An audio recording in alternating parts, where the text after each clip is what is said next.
Hi friends, ಇವತ್ತಿನ ವಿಡಿಯೋದಲ್ಲಿ ನಾವು ಒಂದು ಸ್ಟೋರಿ ಮೂಲಕ ಇಂಗ್ಲೀಷನ್ನು ಕಲಿತಾ ಹೋಗೋಣ. ಸಿಂಪಲ್ ಆಗಿರುವಂಥ ಸ್ಟೋರಿ, ಬಟ್ ಅದು ಕೂಡ ನಮಗೆ ಇಂಗ್ಲೀಷ್ ಕಲಿಕೆಗೆ ಹೆಲ್ಪ್ ಮಾಡುತ್ತೆ. ನಮಗೆ ಗೊತ್ತಿಲ್ಲದೆ ಇರುವಂಥ ಎಷ್ಟು ಶಬ್ದಗಳು ಸಿಗುತ್ತೆ, ಹಾಗೆ ಒಂದಿಷ್ಟು ಶಬ್ದಗಳನ್ನು ಹೇಗೆ ಪ್ರೊನೌನ್ಸ್ ಮಾಡಬೇಕು ಅನ್ನೋದು ಗೊತ್ತಾಗುತ್ತೆ. ಸೆಂಟೆನ್ಸ್ ಫಾರ್ಮೇಷನ್ ಹೇಗಿರುತ್ತೆ ಅದೆಲ್ಲವನ್ನು ಕೂಡ ನೋಡ್ತಾ ಹೋಗೋಣ. ಓಕೆನಾ? ಸ್ಟೋರಿ ಟೈಟಲ್ ಏನು? The missing wallet. Ravi was walking home from work. Ravi ವರ್ಕಿಂದ ಅಂದರೆ ಕೆಲಸದಿಂದ ಮನೆಗೆ ಹೋಗ್ತಾ ಇದ್ದ. ಯಾಕೆ ಇಲ್ಲಿ ಹೋಗ್ತಾ ಇದ್ದ? ವಾಕಿಂಗ್. ಓಕೆ, ING ಫಾರ್ಮಲ್ಲಿರುವಂಥ ವರ್ಬ್. ಓಕೆ, ನಾವು ಕಂಟಿನ್ಯೂಸ್ ಟೆನ್ಸ್ ಅಂತ ಕರಿತೀವಿ. ING ಬಂತು ಅಂದರೆ ಕಂಟಿನ್ಯೂಸ್ ಟೆನ್ಸ್ ಅದು. ಇಲ್ಲಿ ವಾಸ್ ಇರೋದಕ್ಕೆ ಪಾಸ್ಟ್ ಕಂಟಿನ್ಯೂಸ್ ಟೆನ್ಸ್, ಅಂದರೆ ಈ ಥರ ನಡೀತಾ ಇತ್ತು ಅಂತ ಹೇಳೋದಕ್ಕೆ. ಐ ವಾಸ್ ವಾಚಿಂಗ್ TV, ನಾನು TV ನೋಡ್ತಾ ಇದ್ದೆ. ಸೊ ಹಿಂದೆ ನಡೀತಾ ಇತ್ತು ಅಂತ ಹೇಳೋದಕ್ಕೆ ಈ ಟೆನ್ಸ್ ಯೂಸ್ ಆಗುತ್ತೆ, ಪಾಸ್ಟ್ ಕಂಟಿನ್ಯೂಸ್ ಟೆನ್ಸ್ ಅಂತ ಹೇಳ್ತೀವಿ. Ravi was walking home from work. ವರ್ಕಿಂದ ರವಿ ಮನೆಗೆ ಹೋಗ್ತಾ ಇದ್ದ. ಓಕೆನಾ? ಇಲ್ಲಿ ನೋಡಿ, ಇನ್ನೊಂದು ವಾಕಿಂಗ್ ಟು ಹೋಮ್ ಅಂತ ಹೇಳಬಾರ್ದು. Okay, I was going to home ಅಂತ ಹೇಳಬಾರ್ದು. ಇದು ತುಂಬ ಕಾಮನ್ ಆಗಿ ಮಾಡುವಂಥ mistake. I was going home. Home ಅನ್ನೋದು ಒಂದು ಸ್ಪೆಷಲ್ ವರ್ಡ್, ಇದ್ರ ಹಿಂದೆ ಟು ಬರಲ್ಲ. She is going home, I was going home. Okay, to home ಅಂತ ಬರಲ್ಲ. ಯಾವಾಗ ಟು ಹೋಮ್ ಅಂತ ಬರುತ್ತೆ, ಈ ಹೋಮ್ನ ಹಿಂದೆ ಒಂದು ವರ್ಡ್ ಇರಬೇಕು. ಅದು ಮಾಡಿಫೈಯರ್ ಆದರೂ ಆಗಿರ್ಬೋದು ಅಥವಾ ಡಿಟರ್ಮೈನರ್ ಆದರೂ ಆಗಿರ್ಬೋದು. ಇದ್ರ ಬಗ್ಗೆ ಇನ್ನೊಂದಿಷ್ಟು ಇನ್ಫಾರ್ಮೇಷನ್ ಕೊಡುವಂಥ ವರ್ಡ್ ಹಿಂದಿದ್ರೆ, for example, I was going to my friends home. ಇಲ್ಲಿ ಹೋಮ್ನ ಹಿಂದೆ ಡೈರೆಕ್ಟಾಗಿ ಟು ಇಲ್ಲ, ಇನ್ನೊಂದು ಇಷ್ಟು ವರ್ಡ್ಸ್ ಇದೆ. ಈ ಹೋಮ್ನ ಬಗ್ಗೆ ಇನ್ಫಾರ್ಮೇಷನ್ ಕೊಡುತ್ತೆ. ಯಾರ ಮನೆ ಇದು?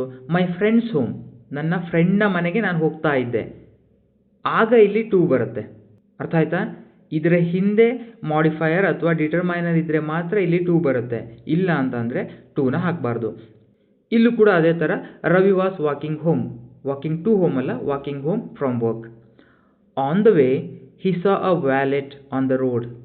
ಆನ್ ದ ವೇ ಬರ್ತಾ ಇರುವಾಗ he saw a wallet on the road.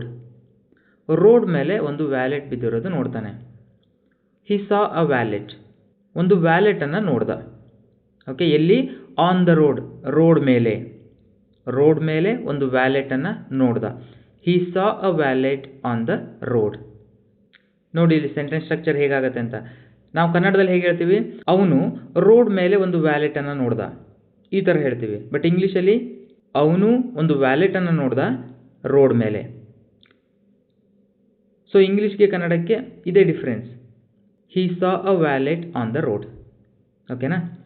Next ಏನಾಗುತ್ತೆ? He picked it up and opened it.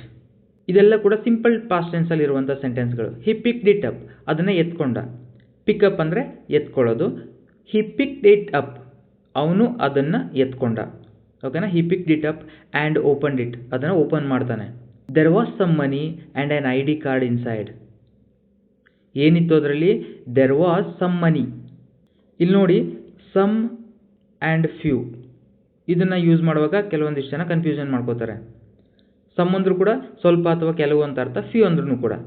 But ಯಾವಾಗ ಸಮ್ನ ನಾವು ಅನ್ಕೌಂಟೇಬಲ್ ನೌನ್ ಜೊತೆಗೆ ಯೂಸ್ ಮಾಡ್ತೀವಿ, ಫ್ಯೂನ ನಾವು ಕೌಂಟೇಬಲ್ ನೌನ್ನ ಜೊತೆಗೆ ಯೂಸ್ ಮಾಡ್ತೀವಿ. ಅನ್ಕೌಂಟೇಬಲ್ ನೌನ್ ಅಂದ್ರೇನು? ಎಣಿಸೋಕೆ ಸಾಧ್ಯ ಆಗಲ್ಲ 1, 2, 3 ಅಂತ. For example, water. ಇದನ್ನು 1, 2, 3 ಅಂತ ಎಣಿಸೋಕ್ಕಾಗಲ್ಲ. ಹಾಗಾಗಿ ಗಿವ್ ಮಿ ಸಮ್ ವಾಟರ್ ಅಂತ ಹೇಳ್ತೀವಿ, ಸ್ವಲ್ಪ ನೀರು ಕೊಡಿ. ಅದೇ ಕೌಂಟೇಬಲ್ ನೌನ್ ಇದ್ದರೆ, ಜನ ಇದ್ದಾರೆ ಅಂತ ಅಂದ್ಕೊಳ್ಳಿ, ಪೀಪಲ್. ಆಗ ಸಮ್ ಪೀಪಲ್ ಅಂತ ಹೇಳ್ತೀವ? ಇಲ್ಲ, ಫ್ಯೂ ಪೀಪಲ್. ಓಕೆ, ಕೆಲವೊಂದಿಷ್ಟು ಜನ ಅನ್ನೋದಕ್ಕೆ, ಸ್ವಲ್ಪ ಜನ ಅನ್ನೋದಕ್ಕೆ ಫ್ಯೂ ಪೀಪಲ್. ಅರ್ಥ ಆಯ್ತಾ? ಕೌಂಟೇಬಲ್ ನೌನ್ ಇದ್ದರೆ, ಎಣಿಸೋಕೆ ಸಾಧ್ಯ ಆದರೆ 1, 2, 3 ಅಂತ ಫ್ಯೂ.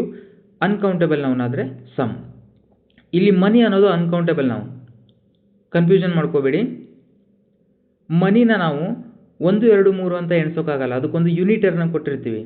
ಈಗ ವಾಟರ್ನ ಹೇಗೆ ಲೀಟ್ರಲ್ಲಿ ಎಳಿತೀವೋ, ಲೀಟರ್ ಅನ್ನುವಂಥ ಯೂನಿಟ್ನ ಕೊಟ್ಟಿದ್ದೀವಿ.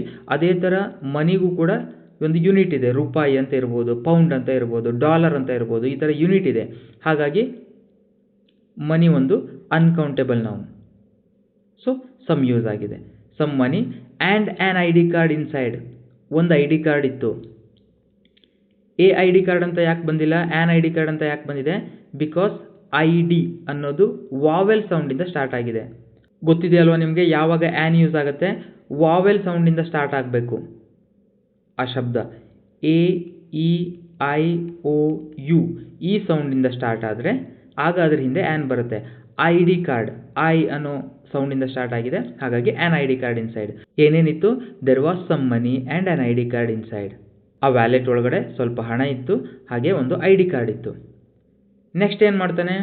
Ravi looked at the ID card and said, I must find this person.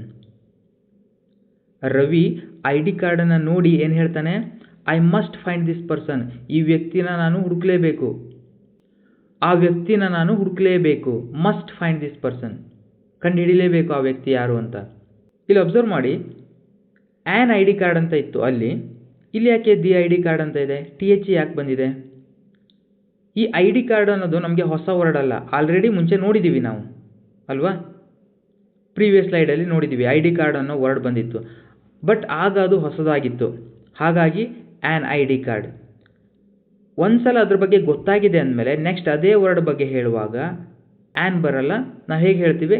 ಆ ID ಕಾರ್ಡ್, ಆಗ THE ಬರುತ್ತೆ, ದಿ ID ಕಾರ್ಡ್. ಇನ್ನೊಂದು ಎಕ್ಸಾಂಪಲ್ ಕೊಟ್ಬಿಡ್ತೀನಿ ನೋಡಿ. ಅಲ್ಲೊಂದು ಆ್ಯಪಲ್ ಇತ್ತು ಅಂತ ಅಂದ್ಕೊಳ್ಳಿ, ಅದ್ರ ಬಗ್ಗೆ ಹೇಳಬೇಕೀಗ ನಾವು.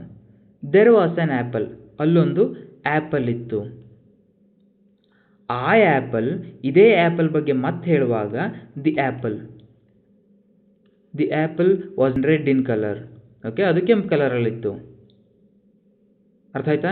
ಇದು ಫಸ್ಟ್ ಅದ್ರ ಬಗ್ಗೆ ಹೇಳ್ತಾ ಇದ್ವಿ, ಆ್ಯಪಲ್ ಬಗ್ಗೆ, ಹಾಗಾಗಿ ದೆರ್ ವಾಸ್ ಆ್ಯನ್ ಆ್ಯಪಲ್, ಅಲ್ಲೊಂದು ಆ್ಯಪಲ್ ಇತ್ತು. ಆ ಆ್ಯಪಲ್, ಅದೇ ಆ್ಯಪಲ್ ಬಗ್ಗೆ ಮತ್ತೆ ಮಾತಾಡುವಾಗ ದಿ ಬರುತ್ತೆ. ಅದೇ ಥರ ಇಲ್ಲೂ ಕೂಡ ಸೇಮ್. ID ಕಾರ್ಡ್ನ ನಾವು ಮುಂಚೆನೇ ನೋಡಿದ್ದೀವಿ, ಮತ್ತೆ ID ಕಾರ್ಡ್ ಬಗ್ಗೆ ಹೇಳುವಾಗ Ravi looked at the ID card. Ravi ಆ ID ಕಾರ್ಡನ್ನು ನೋಡ್ದ, ಮತ್ತೆ ಹೇಳ್ತಾನೆ I must find this person. ಅರ್ಥ ಆಯಿತು ಅನ್ಕೋತೀನಿ. He called the number on the card. ಆ ಕಾರ್ಡ್ ಮೇಲಿರುವ ನಂಬರ್ಗೆ ಅವನು ಕಾಲ್ ಮಾಡ್ತಾನೆ. ಏನು ID ಕಾರ್ಡ್ ಸಿಕ್ಕಿತ್ತೋ ಅದರ ಮೇಲಿರುವ ನಂಬರ್ಗೆ ಅವನು ಕಾಲ್ ಮಾಡ್ತಾನೆ. ಕಾಲ್ ಮಾಡಿದ, he called the number on the ID card. A few minutes later a man came running towards him.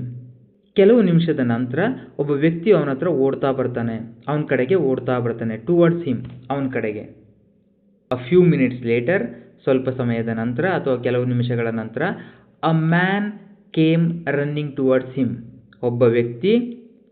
ಒಬ್ಬ ವ್ಯಕ್ತಿ ಕೇಮ್ ರನ್ನಿಂಗ್ ಟುವರ್ಡ್ಸ್ ಹಿಮ್, ಅವನ ಕಡೆಗೆ ಓಡ್ತಾ ಬರ್ತಾನೆ. ಓಕೆನಾ? ನೆಕ್ಸ್ಟ್ ಏನಾಗುತ್ತೆ? That is my wallet, the man shed happily. ಅಲ್ಲಿ ನೋಡಿ, ಆಗ ಅ ಮ್ಯಾನ್ ಅಂತ ಇತ್ತು, ಒಬ್ಬ ವ್ಯಕ್ತಿ. ಈಗ ಅದೇ ವ್ಯಕ್ತಿ ಬಗ್ಗೆ ಮತ್ತೆ ಮಾತಾಡ್ತಾ ಇದ್ದೀವಿ, ದ ಮ್ಯಾನ್ ಸೆಡ್ ಹ್ಯಾಪಿಲಿ. ಏನಂತ ಖುಷಿಯಿಂದ ಹೇಳ್ತಾನೆ ಅವನು? ದಟ್ ಈಸ್ ಮೈ ವ್ಯಾಲೆಟ್, ಅದು ನನ್ನ ವ್ಯಾಲೆಟ್ ಅಂತ ಅವನು ಖುಷಿಯಿಂದ ಹೇಳ್ತಾನೆ. Ravi gave him the wallet. Ravi ಅವನಿಗೆ ವ್ಯಾಲೆಟನ್ನು ಕೊಡ್ತಾನೆ. Thank you so much, I thought I had lost it forever, the man said. ತುಂಬ ಧನ್ಯವಾದ. I thought I had lost it forever, ನಾನು ಅದನ್ನು ಶಾಶ್ವತವಾಗಿ ಕಳ್ಕೊಂಡೆ ಅಂತ ಅನ್ಕೋಬಿಟ್ಟಿದ್ದೆ ಅಂತ ಆ ವ್ಯಕ್ತಿ ಹೇಳ್ತಾನೆ. ಈ ಕಥೆಯಲ್ಲಿ ನೋಡಿ, ಆಲ್ರೆಡಿ ಆಗೋಗಿರೋದು, ಹಾಗಾಗಿ ಎಲ್ಲ ಕಡೆನೂ ಕೂಡ ಪಾಸ್ಟ್ ಟೆನ್ಸ್ ಯೂಸ್ ಆಗಿದೆ. Ravi smiled and said, it's okay, we should always help others. Ravi ನಗ್ತಾ ಏನು ಹೇಳ್ತಾನೆ? ಇಟ್ಸ್ ಓಕೆ, ಅವ್ನು ಥ್ಯಾಂಕ್ಸ್ ಹೇಳ್ದಲ್ವ, ಅದಕ್ಕೆ ಇಟ್ಸ್ ಓಕೆ, ಪರವಾಗಿಲ್ಲ. We should always help others, ನಾವು ಯಾವಾಗಲೂ ಕೂಡ ಬೇರೆಯವರಿಗೆ ಹೆಲ್ಪ್ ಮಾಡಬೇಕು. The man thanked Ravi again and went home happily. ಆ ವ್ಯಕ್ತಿ ರವಿಗೆ ಮತ್ತೆ ಥ್ಯಾಂಕ್ಸ್ ಹೇಳಿ ಖುಷಿಯಿಂದ ಮನೆಗೆ ಹೋಗ್ತಾನೆ. Went home happily. ಅಗೇನ್ ಇಲ್ಲಿ ವೆಂಟ್ ಟು ಹೋಮ್ ಅಲ್ಲ, ವೆಂಟ್ ಹೋಮ್. ಓಕೆನಾ?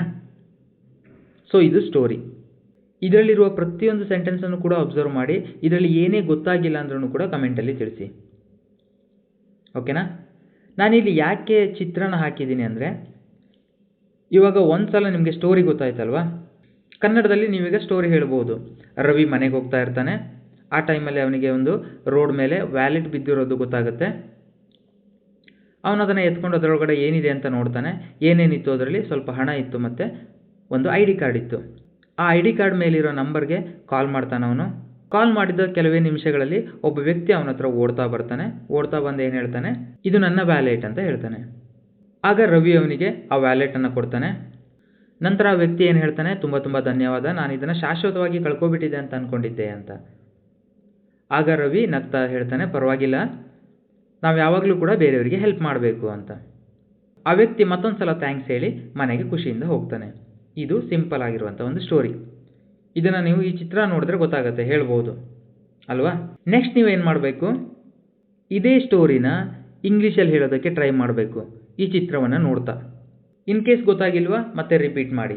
ಬೇಕಿದ್ರೆ ಇನ್ನೊಂದು ಸಲ ವಿಡಿಯೋನ ನೋಡ್ಕೊಳ್ಳಿ, ಕತೆ ಏನಿದೆ ಅಂತ, ಸೆಂಟೆನ್ಸ್ ಹೇಗಿದೆ ಅಂತ.